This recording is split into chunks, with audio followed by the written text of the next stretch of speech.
Hello दोस्तों, जय हिंद। आशा करता हूँ आप सभी अच्छे होंगे।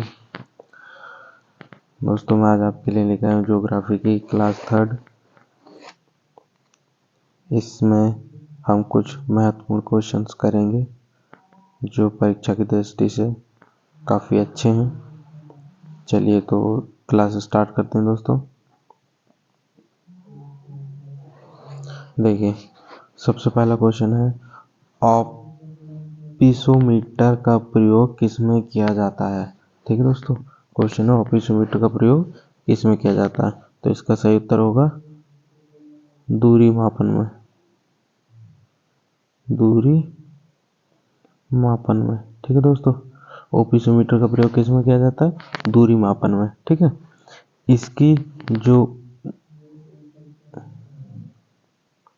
इसका जो आविष्कार हुआ था 1873 में एडवर्ड रसल ने किया था। ठीक है दोस्तों। चलिए अगला क्वेश्चन है, ऑप्टिसोमीटर को हिंदी में मानचित्र मापक भी कहते हैं। अगला क्वेश्चन है, उच्च तापमान के मापन हेतु किस उपकरण का प्रयोग किया जाता है, यानी उच्च तापमान को किस उपकरण के द्वारा नापा जाता है। तो इसका सही उत्तर होगा, क्या होगा? पायरोमीटर। ठीक है दोस्तों, उच्च तापमान के मापन हेतु जो उपयोग किया जाता है वो क्या किया जाता है? पायरोमीटर। हिंदी में इसको कहते हैं उत्ताप। ठीक है दोस्तों, इसको क्या बोलते हैं? उत्ताप मापी। अगला क्वेश्चन है, मानचित्र में रेखाएं जहां दाब सम हो क्या कहलाती हैं। तो जहां दाब सम होगा वहां क्या कहलाती है? समदाब।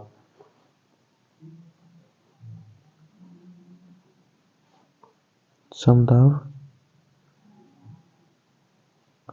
रेखाएं। ठीक है दोस्तों, मानचित्र में जहां रेखाएं दाब सम हो क्या कहलाती हैं? समदाब रेखाएं। ठीक है। अगला क्वेश्चन है, मानचित्र पर वर्षा का वितरण दिखाने के लिए किस रेखा का प्रयोग किया जाता है। तो किस रेखा का प्रयोग किया जाता है? आइसो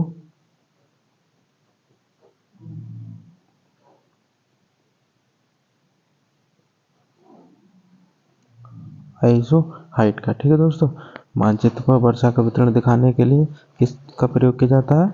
आइसो हाइट का। ठीक है। अगला क्वेश्चन है,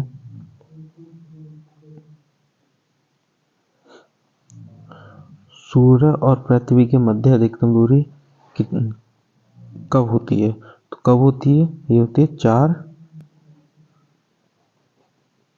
जुलाई को। ठीक है दोस्तों, 4 जुलाई को क्या होती है? सूर्य और पृथ्वी के मध्य अधिकतम दूरी होती है। कैसे होती है देखो, इसको समझिए। देखिए दोस्तों, सूर्य के मध्य अधिकतम दूरी जो होती है वो 4 जुलाई को होती है। कैसे होती है? ये कंडीशन होती है हमारी अपसोर और उपसोर की कंडीशन। ठीक है। सबसे अधिकतम दूरी जो होगी वो कब होती है? 4 जुलाई को। ठीक। सबसे कम दूरी जो होगी वो, ठीक है, कितने हुई? जनवरी में। अब क्या है, यहाँ से ये कंडीशन कब होती है? इस अपसोर, इसको 4 जुलाई की जो कंडीशन होती है उसको क्या बोलते हैं? अपसोर बोलते हैं। ठीक है। अपसोर का मतलब हो गया जब सूर्य पृथ्वी से अधिकतम दूर हो। ठीक है, वो अपसोर की कंडीशन होती है। ऐसे ही उपसोर की कंडीशन होती है जब पृथ्वी सूर्य के नजदीक हो, आमने सामने हो, ठीक है, लेकिन नजदीक हो, तो उसे क्या बोलते हैं? उपसोर बोलते हैं। वैसे तो पृथ्वी, ठीक है दोस्तों।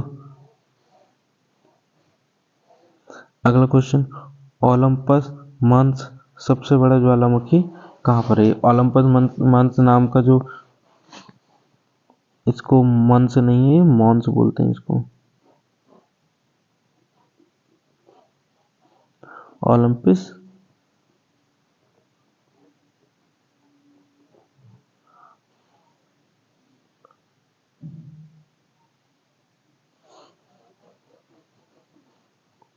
ठीक है दोस्तों, ओलंपस मॉन्स सबसे बड़ा ज्वालामुखी कहाँ पर है? तो कहाँ पर है दोस्तों सबसे बड़ा ज्वालामुखी?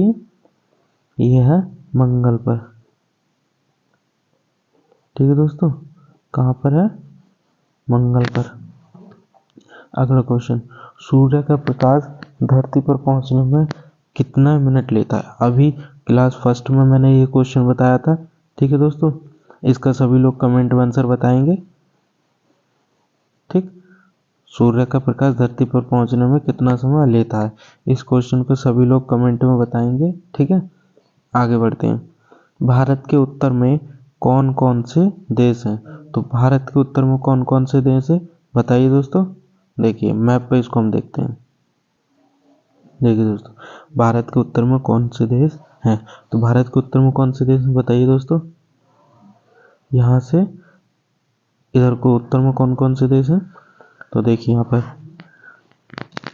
उत्तर की बात कर रहा है, तो उत्तर हमारा कौन सा हो गया, ये वाली डायरेक्शन। उत्तर कौन सा होता हमारा ये? तो इसमें हम कौन कौन से देश हैं? नेपाल, चीन, और दूसरा कौन सा है, तीसरा भूटान। ठीक है, इसके बाद ये हमारी कर्क रेखा यहाँ से गुजर जाती है। ठीक, तो ये उत्तर भारत के उत्तर में नहीं है, वैसे तो पूरा का पूरा ही उत्तरी अक्षांश पर स्थित है भारत, बट अगर बात करें भारत के उत्तर में, तो भारत के उत्तर में कौन कौन से देश हैं? 3 देश, नेपाल, चीन और भूटान। ठीक है, भारत के उत्तर में 3 देश कौन कौन से हैं? नेपाल,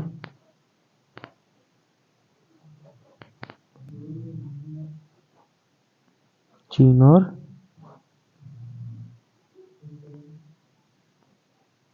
भूटान। ठीक है दोस्तों, भारत के उत्तर में 3 देश कौन कौन से हैं? नेपाल, चीन और भूटान। ठीक है, तो भारत के उत्तर में कौन कौन से देश हैं? नेपाल, चीन और भूटान। ठीक है दोस्तों, आशा करता हूँ सबको अच्छे से समझ में आया होगा। चलिए दोस्तों आगे क्वेश्चन पे चलते हैं। अगला क्वेश्चन है, भारत के पूर्व में कौन से देश हैं? देखिए अभी अभी क्वेश्चन बताया था। देखिए यहाँ पर हम चलते हैं पिछले पेज पर। इसमें बताना है भारत के पूर्व में कौन से देश है। तो भारत के पूर्व में यही वाला देश है। कौन सा भारत के पूर्व में? बांग्लादेश, है ना। कौन सा देश है? बांग्लादेश। ये यहाँ से जब डिवाइड हो जाएगा तो ये पूर्व में नहीं आ रहा, पूर्व में तो सिर्फ बांग्लादेश ही आ रहा है, म्यांमार पूर्व में नहीं आ रहा, क्योंकि ये तो हमारी डायरेक्शन यहाँ पे आ गई ना, तो यहाँ पे इसके आसपास जो भी होंगे वही तो होंगे, लेकिन ये तो नीचे है ना यहाँ से, तो इसके पूर्व में नहीं आता है ना। तो कौन सा देश आएगा? बांग्लादेश। भारत के पूर्व में कौन सा देश है?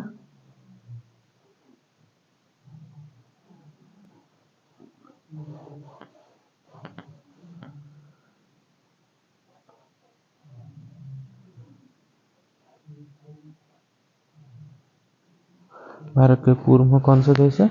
बांग्लादेश। अब बात करते हैं भारत के दक्षिण पश्चिम में कौन सा सागर है। देखिए यहाँ बात कर रहा है दक्षिण पश्चिम की, तो दक्षिण पश्चिम में कौन सा सागर है बताइए। बताइए कौन सा? ये क्या हो गया हमारा दक्षिण हो गया, ये क्या हो गया पश्चिम हो गया। तो हमें क्या बताना है, दक्षिण पश्चिम में कौन सा सागर है, यानी इस डायरेक्शन में।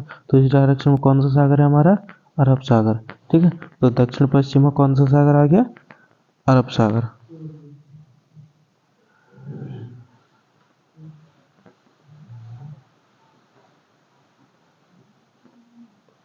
भारत के दक्षिण पश्चिम में कौन सा सागर आता है?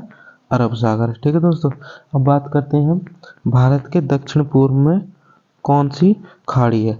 अब हमें क्या बताना, दक्षिण पूर्व में खाड़ी का नाम बताना। तो खाड़ी कौन सी है देखिए दोस्तों, हमें क्या बताना, दक्षिण पूर्व की खाड़ी बतानी। तो हमें दक्षिण पूर्व की खाड़ी कौन सी दिख रही है? बंगाल की खाड़ी।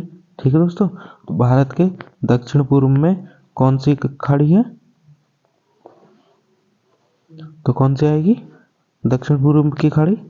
बंगाल की खाड़ी। ठीक है दोस्तों, बंगाल की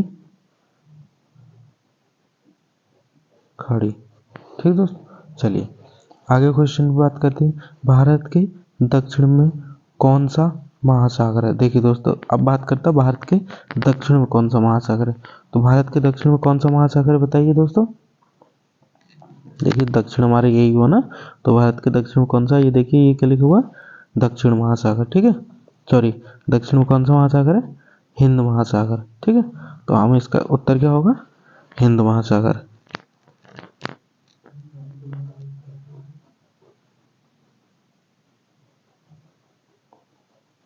हिंद महासागर।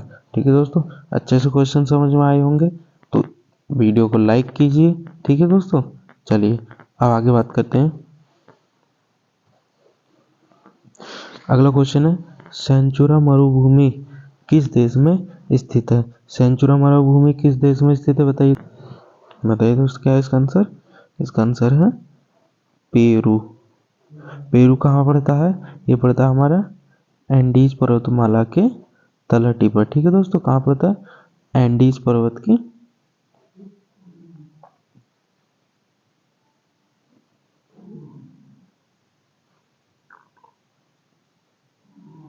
एंडीज पर्वत की तलहटी पर। अब दोस्तों आपको एक क्वेश्चन बताना है कमेंट में कि एंडीज पर्वत किस महाद्वीप में पड़ता है? एंडीज पर्वत जो आता है, एंडीज पर्वत श्रृंखला जो है वो किस महाद्वीप में है? ठीक है दोस्तों, कमेंट में जरूर बताइएगा क्वेश्चन का आंसर। ठीक है, हम आगे बात करते हैं, क्योंकि ये जो क्वेश्चन है एंडीज पर्वत का, ये मैं आपको पहली क्लास में करा चुका हूँ। ठीक है, तो अगले क्वेश्चन की बात करते हैं। पनामा नहर किन दो महासागरों को जोड़ती है? पनामा नहर किन दो महासागरों को जोड़ती है बताइए दोस्तों इसका आंसर। पनामा नहर किन दो महासागरों को जोड़ती है? तो इसका सही उत्तर क्या होगा बताइए।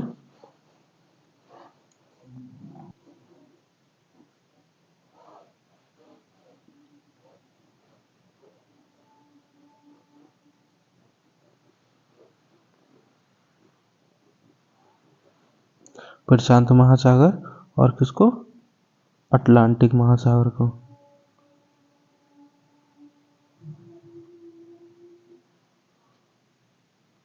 ठीक है दोस्तों, पनामा नहर किन दो महासागरों को जोड़ती है? प्रशांत महासागर और अटलांटिक महासागर को। ठीक है दोस्तों, ये किस किस को जोड़ती है? प्रशांत महासागर और अटलांटिक महासागर को। ठीक है, अगला क्वेश्चन है, पनामा नहर व्यापारिक दृष्टि से स्वेज नहर की अपेक्षा कम महत्वपूर्ण क्यों है? ठीक है, तो पनामा नहर जो है वो व्यापारिक दृष्टि से स्वेज नहर की अपेक्षा कम महत्वपूर्ण क्यों है? क्योंकि इसका जो है ये घने आबाद देशों का व्यापार पनामा नहर के द्वारा नहीं होता है। वो किसके द्वारा, कौन सी नहर से होता है? वो स्वेज नहर से होता है। ठीक है दोस्तों, इसलिए ये कम महत्वपूर्ण है स्वेज नहर की अपेक्षा। तो इसका उत्तर क्या होगा? घने आबाद देशों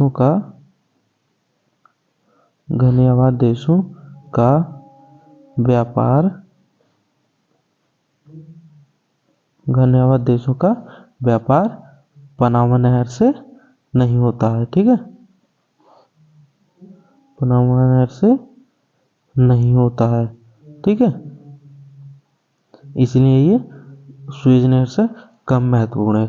किससे होता है इनका व्यापार? इनका जो व्यापार होता है वो स्वेज नहर से होता है। ठीक है दोस्तों, अब अगला क्वेश्चन है, देखिए पनामा नहर के बारे में थोड़ा सा जानकारी कर लेते हैं। पनामा नहर जो है ये जो है मानव निर्मित नहर है। ठीक है दोस्तों, पनामा नहर जो है वो मानव निर्मित है। ठीक है दोस्तों, पनामा नहर मानव निर्मित है। हमें आगे एक पेज ले लेते हैं। ठीक है, पनामा नहर क्या है? मानव निर्मित है। इसकी लंबाई कितनी है? इसकी लंबाई है 82 किलोमीटर। ठीक है, इसका निर्माण कब हुआ था? 14 अगस्त 1914 का हुआ था। ठीक है, इसका निर्माण हुआ था 14 अगस्त 1914 को, और ये 15 अगस्त 1914 को ही इस पर क्या कर दिया गया था? इस पर जलपोतों के लिए ये खोल दी गई थी। ठीक है, इसमें जलपोत अपने चलने लगे थे। ठीक है, 15 अगस्त, तो यानी एक दिन बाद ये खोल दी गई थी। ठीक है दोस्तों, चलिए अब हम आगे क्वेश्चन पर बात करते हैं।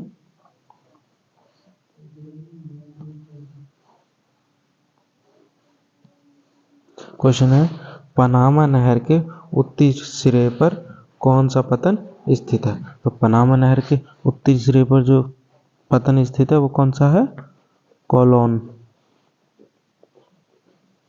कौन सा? पनामा नहर के उत्तरी सिरे पर जो पतन स्थित है वो कौन सा है?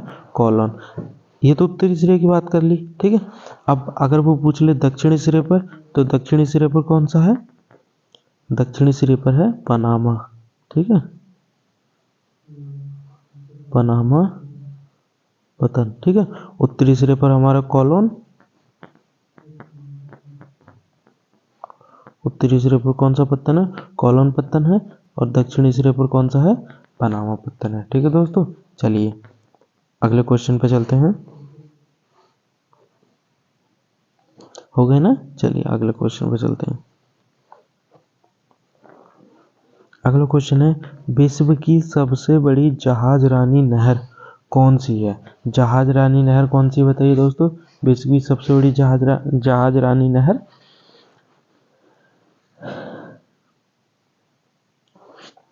इसका सही उत्तर बताइए।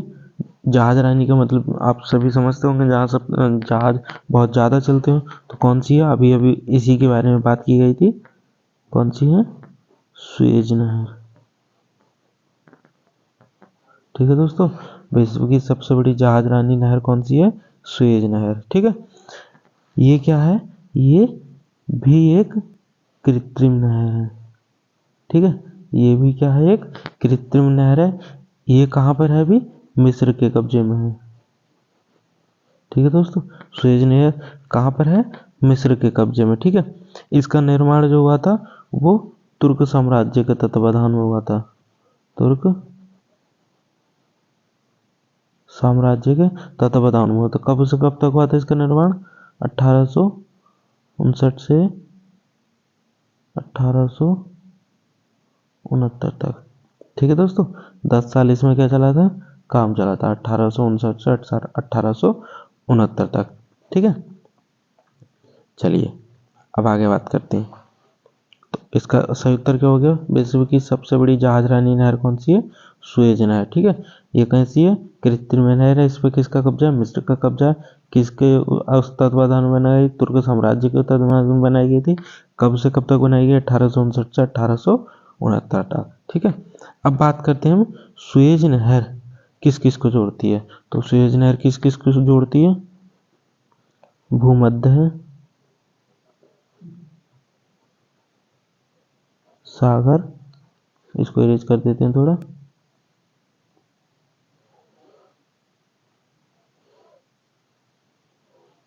भूमध्य सागर और किसको जोड़ती है? भूमध्य सागर और लाल सागर को, ठीक है दोस्तों। सुएज नहर किस किस को जोड़ती है? भूमध्य सागर और लाल सागर को जोड़ती है, ठीक है। और किस किस को, किन दो महाद्वीपों को ये आपस में विभाजित करती है? तो ये करती है अफ्रीका को, अफ्रीका को एशिया महाद्वीप से। किन दो महाद्वीपों को अलग करती है, काटती है? अफ्रीका को एशिया महाद्वीप से, ठीक है दोस्तों। चलिए अब आगे बात करते हैं, शिव समुद्रम किस नदी द्वारा बनाया गया द्वीप है? ठीक है, तो शिव समुद्रम जो बनाया गया द्वीप है वो किस नदी द्वारा है? तो इसका सही उत्तर होगा